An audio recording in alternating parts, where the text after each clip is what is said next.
Aurtengo Euskaraldiaren berrikuntza nagusia, enpresa, ostalaritza, kultur zein kirol elkarteek bezalako entitateen parte hartzea izango da. Hauetan, euskararen erabilera bermatuko den guneak identifikatuko dituzte. Ariguneak. Bergarako bi enpresatan, Belmek eta Teknosistemen, jada burutu dituzte ariketaren simulazioak.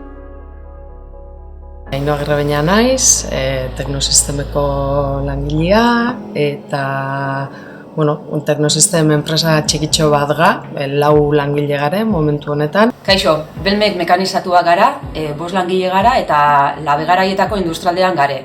Guk banaka iaz danok hartu ginen Euskaraldixan parte, eta pixkat proposatu zuzkoenean, aurten izala pixkat zabaldu gehiago entitate eta enpresetara eta ideia hori, pixkat komentau ginen hemen gure artean eta erabaki ginen, baietz. Simulazio bat egitea gure enpresan, pentsajakun interesantia zela, eta horrela erantzun genuen, baietz, prest gendela parte hartzeko. Gu oso enpresa txikixa izanek 4 langile osatzen dugu, eta 4 hartu dugu parte arigune bakar batian. Pentsatu genuen arigunea egitea enpresa guztia.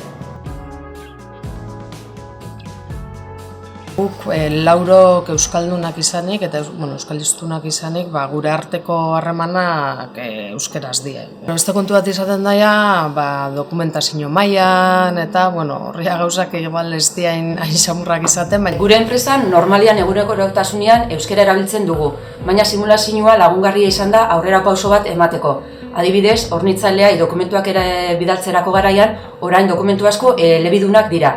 Horretarako, itzultzaileen neuronala oso lagungarria izan da. Lan munduan bai dagoela zer egin handia maila horretan.